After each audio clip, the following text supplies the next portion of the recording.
Hello students, कैसे हैं आप लोग। अब मैं आगे जो नेक्स्ट टॉपिक पढ़ाने जा रहा हूँ आपको, ये है एटॉमिक रेडियस।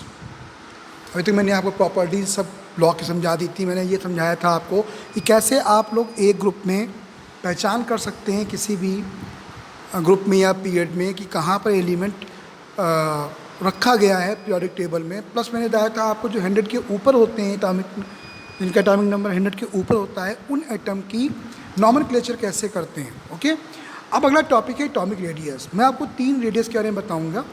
पहली रेडियस है आपकी मेटेलिक रेडियस, दूसरी कोवेलेंट रेडियस है, और तीसरी है आयनिक रेडियस। तीनों के क्या फार्मूले हैं, कैसे निकालते हैं, बताता हूँ मैं आपको। ये देखिए ध्यान से, पहला आपका है मेटेलिक रेडियस। इसमें देखिए 2 मेटल यहाँ पर आपस में जुड़े हुए हैं और इनके बीच की जो डिस्टेंस होती है बेटा, इनके न्यूक्लियस के बीच की डिस्टेंस जो होती है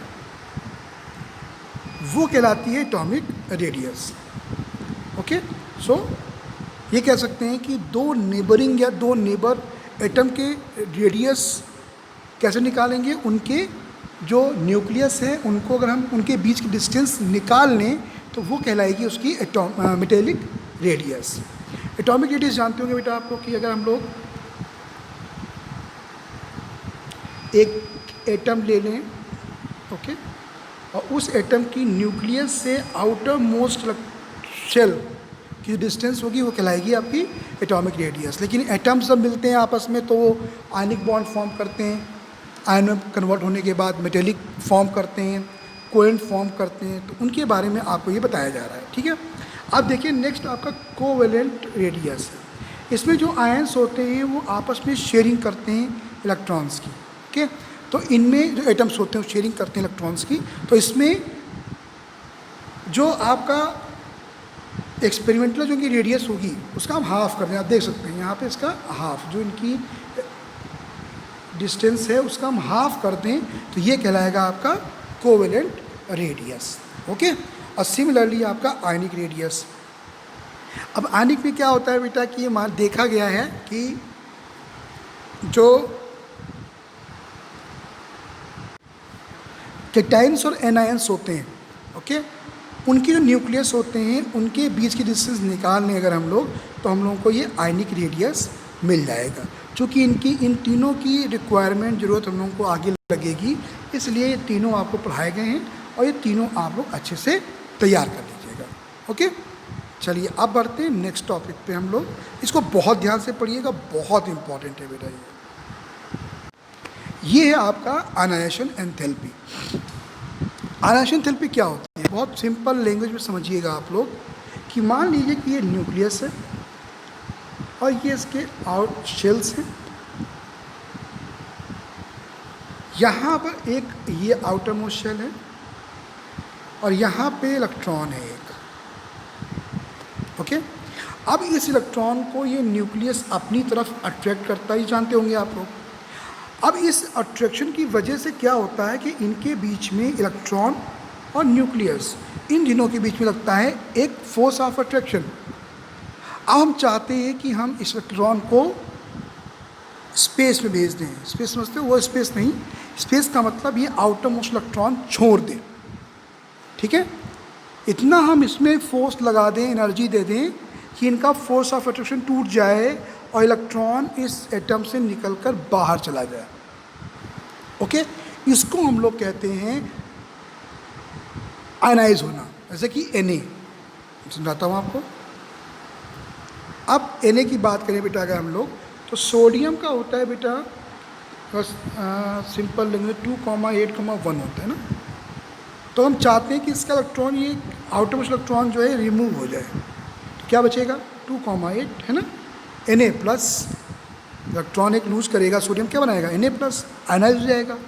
तो उस आउटर मोस्ट इलेक्ट्रॉन को निकालने के लिए बेटा हमें एनर्जी देनी पड़ेगी, और जो एनर्जी देनी पड़ेगी वो एनर्जी कहलाएगी आयनाइजेशन एनर्जी या आयनाइजेशन एंथैल्पी। मतलब न्यूक्लियस है और यहाँ पे इलेक्ट्रॉन है और हमको इस इलेक्ट्रॉन को इसके निकालना है इस सेल से, तो हमको एनर्जी देनी पड़ेगी, और वो सफिशिएंट एनर्जी जो इस इलेक्ट्रॉन को इस एटम से अलग कर देगी वो एनर्जी कहलाएगी आयनाइजेशन एनर्जी या आयनाइजेशन एंथैल्पी। अच्छा, एनर्जी एंथैल्पी में क्या अंतर होता है? दोनों चीज़ें एक होती हैं, बट एनर्जी के कई टाइप्स पढ़े होंगे आपने, काइनेटिक एनर्जी है ना, उस टाइप में। तो ये जब हीट एनर्जी की बात होती है तो उसके लिए एक नया वर्ड बनाया गया है, एंथैल्पी। तो जब भी एंथैल्पी की बात होगी तो आप समझ लेना कि वो किसकी, हीट एनर्जी की बात हो रही है। तो यहाँ पर देख सकते हैं आप लोग, it is defined as the minimum amount of energy required to remove the most loosely bond electron, जो कि कहाँ होता है? आउटर मोस्ट इलेक्ट्रॉन में होता है, from an isolated gaseous atom, किसी गैसियस एटम से अलग करने के बाद के लिए जो हमें एनर्जी देनी पड़ती है उस एटम को, उसको हम लोग कहते हैं आयनाइजेशन एंथैल्पी। और ये कई तरह की होती है, कई तरह की मतलब स्टेजेस होती हैं। जैसे एग्जांपल देते हैं, आपको सुना होगा आपने Na+ के बारे में।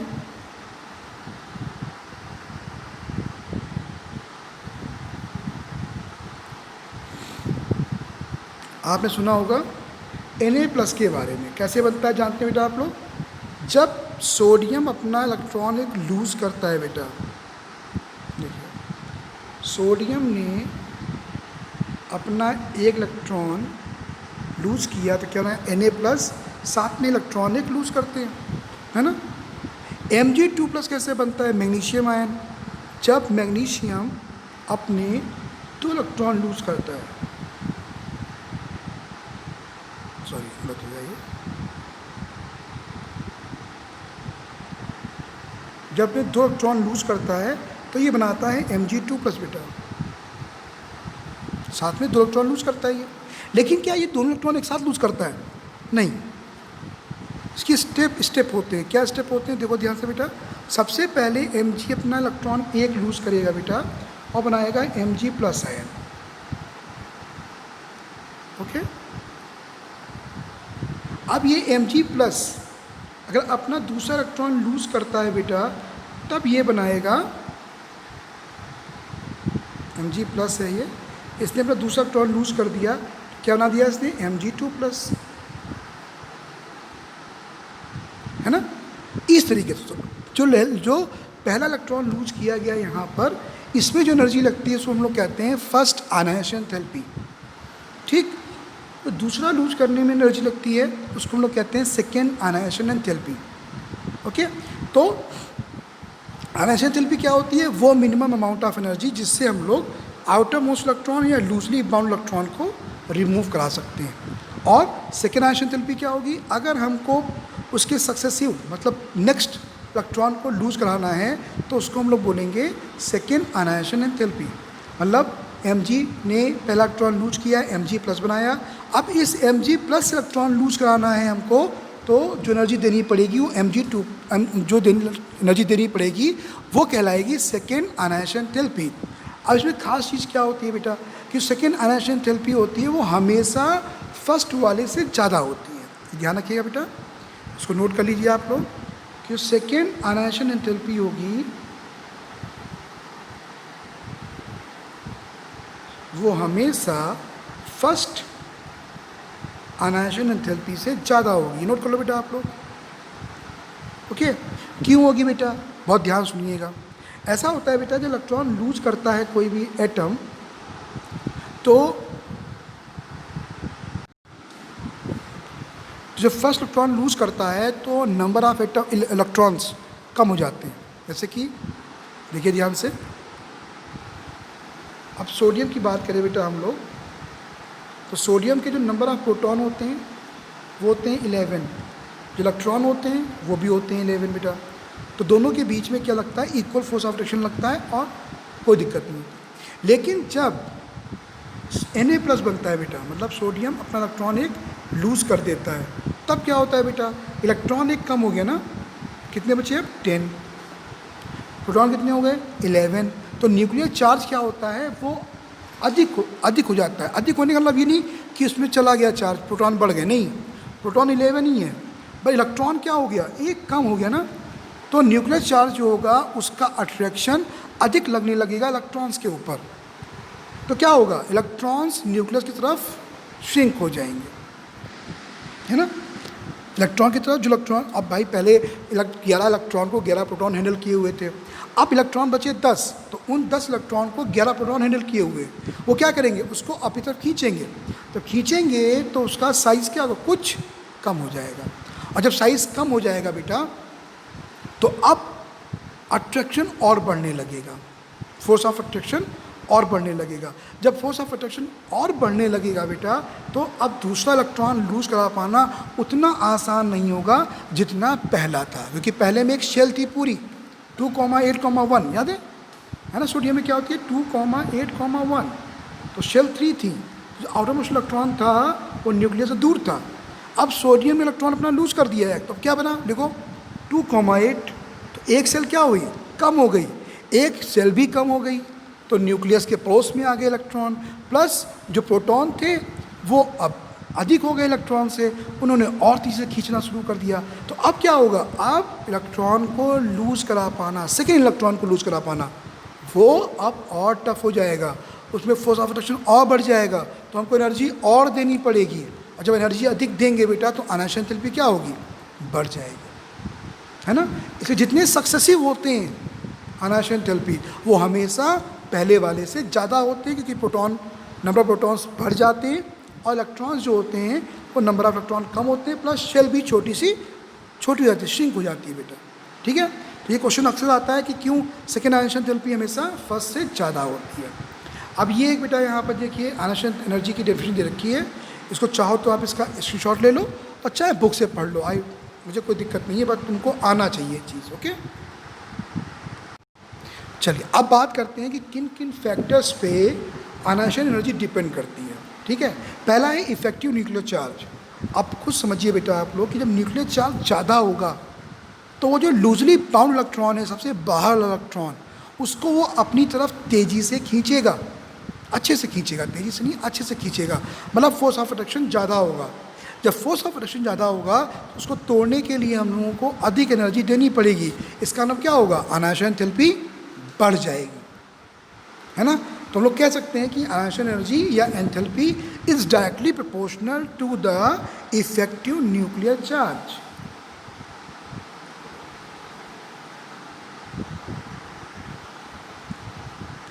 ये देखिए, ओके।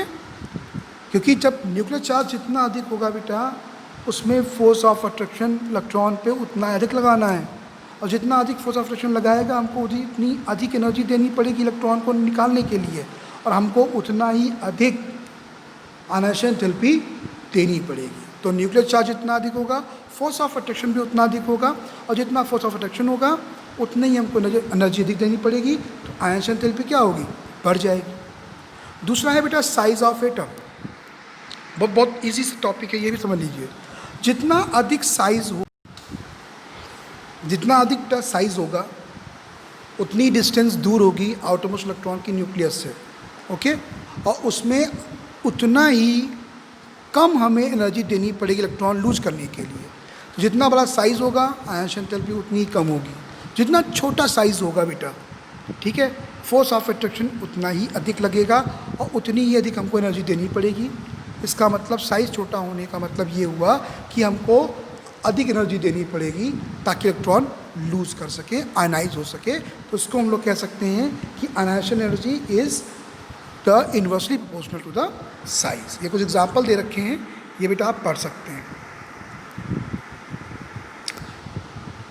ये रेशियो बोलते हैं हम लोग, चार्ज रेशियो। ये आप पढ़े चाहे ना पढ़ें, डजंट मैटर, बट अगला जो है इलेक्ट्रॉनिक कॉन्फ़िगरेशन, ये इंपॉर्टेंट है, ये आपको याद करना पड़ेगा कि अगर कंप्लीटली फिल्ड या हाफ फिल्ड इलेक्ट्रॉनिक कॉन्फ़िगरेशन है, तो उसमें भी इलेक्ट्रॉन को लूज करा पाना बड़ा मुश्किल होता है, क्योंकि वो स्टेबल कॉन्फ़िगरेशन होता है। जैसे कि एग्जांपल देते हैं आपको नाइट्रोजन का। नाइट्रोजन का बेटा आखिरी में आता है, लास्ट में आता है 2p3।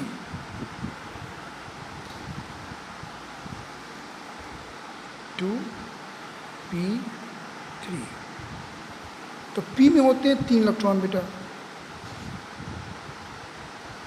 3 उन्हें भर दिए, तो ये क्या हो गया, हाफ फील्ड। जब ये हाफ फील्ड होता है तो ये अपने आप को समझता है स्टेबल, कि हम स्टेबल हैं। अगर कोई एटम स्टेबल होगा तो बेटा वो इलेक्ट्रॉन जल्दी लूज नहीं करता है, क्योंकि वो अपने आप को स्टेबल मानता है, उसके में स्टेबिलिटी आ जाती है, तो इलेक्ट्रॉन लूज करा पाना उसमें उतना ही मुश्किल होता है। तो इलेक्ट्रॉनिक कॉन्फ़िगरेशन जो हाफ फील्ड या कम्प्लीटली फील्ड होंगे वो हमेशा अपने आप को स्टेबल सोचते हैं, होते भी स्टेबल है बेटा वो, और वो इलेक्ट्रॉन लूज करा पाना थोड़ा सा मुश्किल होता है। ओके, जितने भी आपको मिलेंगे जिनमें कम लाइक P6 है तो कम्प्लीटली फील्ड हो गए, इनमें और मुश्किल होती है इलेक्ट्रॉन लूज करा पाना, तो इनकी आयनाइजेशन थेरेपी उतनी ही ज़्यादा होगी। जो नेक्स्ट टॉपिक है इसमें, जो नेक्स्ट फैक्टर है, इसको हम लोग कहते हैं पेनिट्रेशन इफेक्ट। ठीक है, ये क्या होता है बताता हूँ आपको। ये पेनिट्रेशन इफेक्ट क्या होता है बेटा, ये एक पावर है ऑफ अट्रैक्टिंग, ठीक है, किसी भी ऑर्बिटल को का इलेक्ट्रॉन का अपनी तरफ खींचना, वो कहलाता है, या अट्रैक्शन, वो कहलाता है पेनिट्रेशन इफेक्ट। जैसे एग्जांपल दे देते हैं बेटा आपको, हम आपको आराम समझ में आ जाएगा कि जो सबसे इलेक्ट्रॉन ऑर्बिटल 4 तरह की मैंने पढ़ाई हैं आपकी, होती थी और भी होती हैं, बट मैंने कुछ 4 तरह पढ़ाई हुई हैं, SPDF। इसमें S होता है, ये न्यूक्लियस के सबसे पड़ोस में होता है, याद होगा आपको 1s 2s 3s, है ना।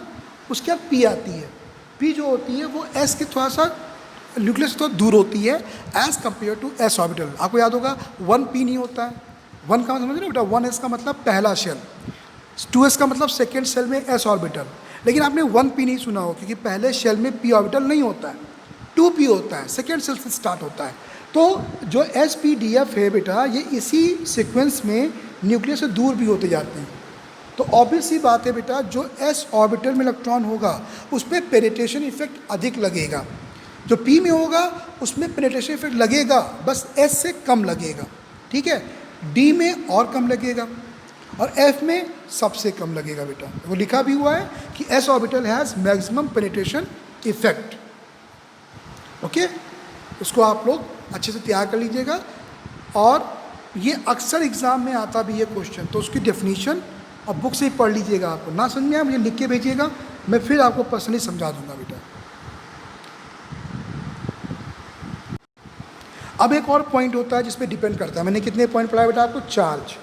आपको ये याद करना है चार्ज कैसे, आयनाइजेशन थेरेपी कैसे चार्ज पे डिपेंड करती है। फिर मैंने पढ़ाया साइज़, ओके, फिर मैंने आपको पढ़ाया साइज़। जो रेशियो वाला था वो आप मत पढ़िएगा, कोई ना वो नहीं है, ना आपके सिलेबस में है।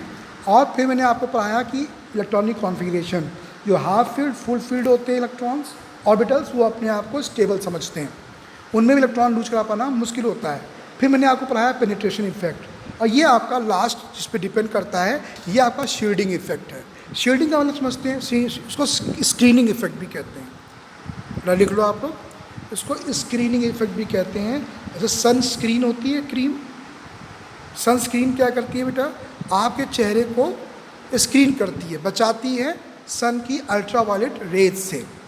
वैसे ही बेटा शील्डिंग इफेक्ट और स्क्रीनिंग इफेक्ट ये एक ही चीज़ होती है। इसमें क्या होता है, इसमें ये होता है बेटा कि जितनी अधिक शेल होंगी, ठीक है। अब देखिए मैं बताता हूँ, एग्जांपल देकर समझाता हूँ आपको। जैसे कि मान लीजिए कि ये एक न्यूक्लियस है और इसमें 2 शेल हैं बेटा, ये ठीक है, यहाँ पे इलेक्ट्रॉन है, तो ऑब्वियस ही बात है पहली शेल में भी इलेक्ट्रॉन होंगे यहाँ पे, है ना, प्लस एक ये शेल है, एटम है, इसमें 3 सेल हैं बेटा, इसमें इलेक्ट्रॉन यहाँ पे, तो यहाँ भी इलेक्ट्रॉन होंगे बेटा पहली सेल में, और सेकेंड सेल में भी इलेक्ट्रॉन होंगे। और हम सब जानते हैं इलेक्ट्रॉन्स होते हैं वो दूसरे इलेक्ट्रॉन को रेपेल करते हैं, है ना। तो ये जो इलेक्ट्रॉन होंगे यहाँ पे इस सेल में, ये इलेक्ट्रॉन्स जो यहाँ पे होंगे ये इसको अपोज करेंगे क्योंकि सेम चार्ज है। यहाँ पर तो बेटा और इस सेल के इलेक्ट्रॉन साथ में सेकेंड सेल के इलेक्ट्रॉन ये भी इसको अपोज करेंगे, है ना। तो न्यूक्लियस अपनी तरफ खींच रहा है बेटा, भाई न्यूक्लियस का काम क्या होता है, इलेक्ट्रॉन को अपनी तरफ खींच के रखना। और बीच की शेल क्या कर रही है बेटा, इनके इलेक्ट्रॉन उस इलेक्ट्रॉन को उल्टा बाहर पुश कर रहे हैं। तो ऑब्वियस सी बात है जितनी अधिक इंटरनल शेल होंगी, इंटरनल शेल का मतलब आउटर मोस्ट के अंदर, ये शेल को बात करनी, इलेक्ट्रॉन यहाँ पे है ना, ये शेल और ये शेल, इसमें ये शेल, इसके जितनी अधिक शेल होंगी उतने ही अंदर के इलेक्ट्रॉन ज़्यादा होंगे और उतना ही बेटा रिपल्शन होगा बाहर इलेक्ट्रॉन के ऊपर, है ना। तो जिस तरह से न्यूक्लियस खींच रहा है अपनी तरफ, उस तेज़ी से इलेक्ट्रॉन को वो अपनी तरफ नहीं खींच पाएगा, है ना। कुछ फोर्स ऑफ अट्रैक्शन वो न्यूक्लियस का इलेक्ट्रॉन के ऊपर जो पड़ेगा कुछ कम कर देगा। कौन? Shielding effect. शील्डिंग इफेक्ट का मतलब जितनी अधिक इंटरनल शेल होंगी, अंदर की शेल होंगी, उतना ही अधिक वो रिपेल करेंगी आउटर मोस्ट इलेक्ट्रॉन को, और उतना ही फोर्स ऑफ अट्रैक्शन कम लगेगा न्यूक्लियस की तरफ। तो इसका मतलब ये हुआ कि जितना अधिक शील्डिंग इफेक्ट होगा, इलेक्ट्रॉन निकालना उतना ही आसान होगा और आयनाइजेशन एंथैल्पी उतनी ही कम होगी। ओके, ये पढ़िएगा बुक से। तो आपको जो पढ़ना है आज, क्या पढ़ना है? आपको पढ़ना है रेडियस के बारे में, आपको पढ़ना है आयनाइजेशन एंथैल्पी की डेफिनेशन के बारे में, आपको पढ़ना है सेकेंड आयनाइजेशन एंथैल्पी क्या होती है या सक्सेसिव आयनाइजेशन एंथैल्पी क्या होती है, ये पढ़ना है आपको। ये पढ़ना है कि सक्सेसिव आयनाइजेशन एंथैल्पी हमेशा पहले वाले से या उसके पहले वाले से हमेशा अधिक क्यों होती है, ये पढ़ना है आपको। और आपको ये पढ़ना है कि किन किन फैक्टर पे ये आयनाइजेशन एनर्जी डिपेंड करती है। पहला क्या है? साइज़। दूसरा क्या है? चार्ज। तीसरा क्या है? शील्डिंग इफेक्ट, आपका इलेक्ट्रॉनिक कॉन्फ़िगरेशन। चौथा क्या है? Penetration effect. पांचवा क्या है? शील्डिंग और स्कैनिंग इफेक्ट। इसको पढ़िएगा, इसके नोट्स बनाइएगा और मुझे भेजिएगा। कल मैं फिर एक वीडियो डालूंगा आप लोगों को, जिसमें हम लोग ये पढ़ेंगे कि कैसे ट्रेंड होता है आयनाइजेशन एंथैल्पी में, किसमें?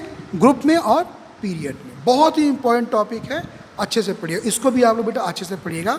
Thank you and have a nice day.